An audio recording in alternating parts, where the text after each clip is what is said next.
Hello everyone, my name is whatever you don't care what my name is, and this is my review for Dawn of the Planet of the Apes.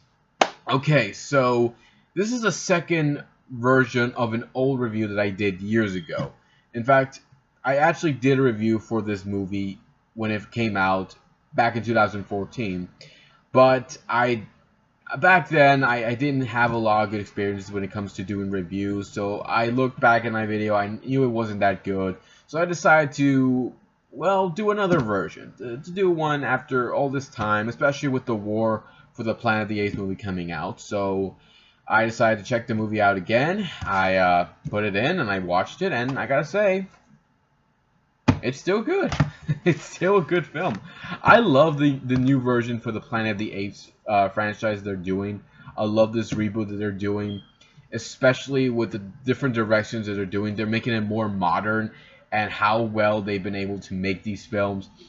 You know, that's the kind of thing I think everyone was hoping for the other Planet of the Apes movie that was made by Tim Burton, which I'll admit was not exactly that good. So when this new version came out, the Rise of the Planet of the Apes movie came out, I liked it. I liked his origin story. I liked the origin of Caesar. I liked the origin of the apes, you know, rising up, just escaping from humanity, and what happened to humanity that caused them to just become weakened from these apes, and it eventually led to the sequel. So I was looking forward to this movie coming out, and sure enough, it was a success. I loved it. I still love it to this day, and I'm looking forward to the third one. But does this film have any flaws? Does it have any flaws overall? Well, yeah, all films have flaws. I don't think there's any film that has that's very perfect. It will have flaws. So the story for this film takes place 10 years later, where we see mankind has been wiped out thanks to a virus that they created that was intending to wipe out Alzheimer's. They tested it on the apes. Unfortunately, it has a bad side effect to humans. It kills them and increases the intelligence of the apes. So while the apes got stronger and smarter, humanity began being wiped out until only a few humans were left alive all around the world, and their civilization collapsed. So we see that there are this group of humans that go into this forest trying to find a dam to help bring power back to the city, where there are other human survivors that are trying to rebuild their society. However, that's when they come across Caesar, who is alive, who is with his ape civilization, and they're trying to be left alone. They don't want to be confronted with humans. They want to keep them out. But one of the humans, Malcolm, played by Jason Clarke, wants to try making peace with the apes. He wants to make peace with them. He doesn't want a war. He doesn't want to fight. He just wants peace. He just wants what's best for his family and his friends. So he convinces Caesar to work with them so they can try forming peace and show his leader, played by Gary Oldman. I can't say the name very well. Dreyfus? I think that's the name for the leader. Ugh, it's weird. But yeah, played by Gary Oldman, who doesn't trust the apes, who feels the apes are the reason that all humanity has been wiped out, that he lost his family and they lost so much. But, you know, Malcolm's trying to show him, no, we can work with these apes. They're not so different from us. We can work with them. And so we see the humans trying to work with the apes, while one ape, Koba, does not want to be friends with the humans. After his experiences with the humans, after everything he's been through with them, he wants to wipe them out, and he'll do anything he can to cause war to break out. So that's pretty much the story. How does it hold up even after all this time? Honestly, the story is still pretty good. I mean, after all this time, it's still pretty. I mean, not all this time. It's been 3 years, but still, it's still a good story. I actually don't mind it at all. I like the story because we see Caesar struggling. He's struggling to keep his civilization safe. He's trying to keep the peace. He knows humans cannot be trusted.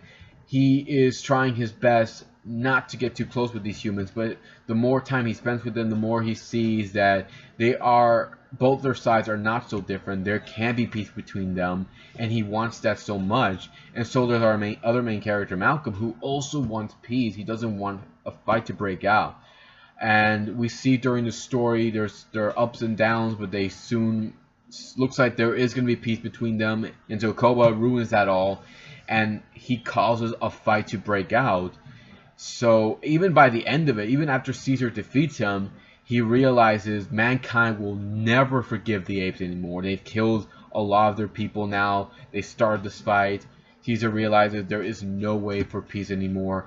So, you know, he sends his friend away, sends him away with his family, while he knows that an army of soldiers are coming for them, and he is standing tall with his apes. It's a very good ending, but it's also a very, you know, sad ending, because you really did, you know, you really got invested in this film. You really got hooked on it. The pacing for it is done so well, but you're really invested in it because you really did want peace between these two sides. But because of one ape who could show that can be corrupted like a regular human can, that was never going to happen. Because of one mistake, now a war is going to break out between the two sides. So I love how a story is able to do that, able to get you invested, get you emotionally invested in all this, and, you know, keeps you wondering what's going to happen now. It's going to keep you hooked on that until we get to the sequel. And I'm so glad I'm going to get to see this movie tomorrow night. I'm looking forward to it. But yeah, it's a very good story, and it has some great characters too. I love Andy Serkis as Caesar. He does such a great job playing this character, and I especially love how he moves around in the in that little suit that he wears so they can make the CGI thing work for him in the Apes. I especially love him playing as Gollum too. It's so great to see that. Yeah, I love him. He's such a great actor. He's such a great great guy.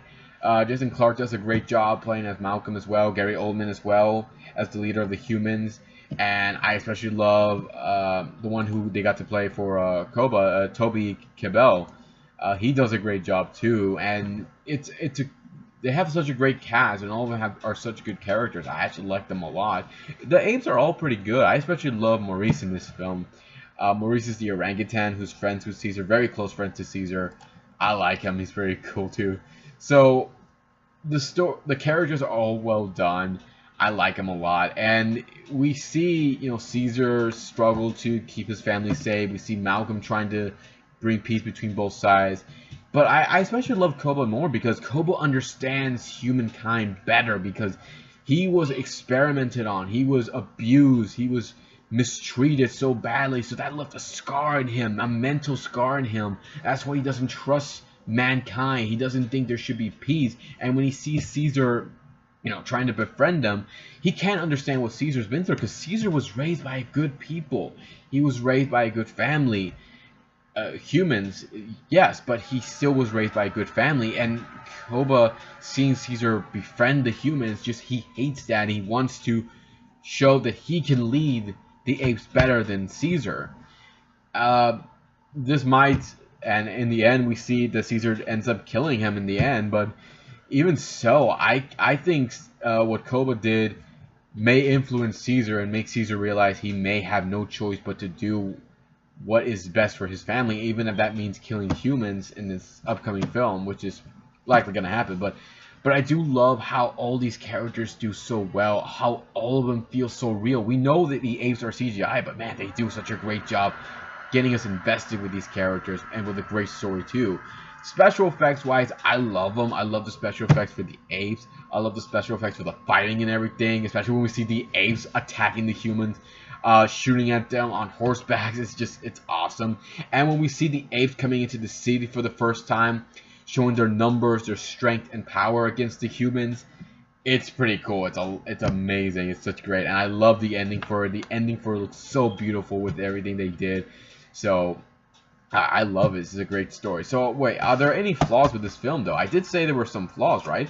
Well, for this story, I think we all knew there was a war that was going to break out into it with the humans, especially the trailer kind of ruined it. But still, it's not a bad story. I think it's just, you already know how it's going to end. You already know the humans are not going to get together by the end of it. But you still don't mind the story, especially when you're given a little backstory on some of the characters. And I did wish we were given a little more background with the humans a little bit, maybe with the leader as well, but I still didn't mind it at all. With some of the characters, they're not bad. I guess the only thing I had a problem with was one of the human characters who hates the apes so much. I wish we were given a little more background with him, maybe give him a little redemption as well. But still, it wasn't bad. I didn't mind him at all. And again, the special effects, I said that I know they're not real and everything. And at times you can tell they're really not there, but they still did a good job with them, so it's not bad. So, what can I say about this film? Dawn of the Planet of the Apes still is a great sequel. They did such a fantastic job.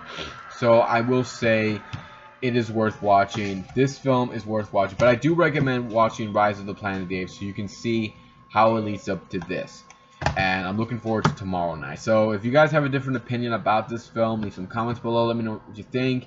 Hit the subscribe button. Check out my Facebook page. And I'll be your next time, guys, to give you more love and more entertainment. I'll even do a Facebook Live for tomorrow before the film starts. So take care, everybody. And I'll see you next time. I'll give you more love and more entertainment. Take care, guys.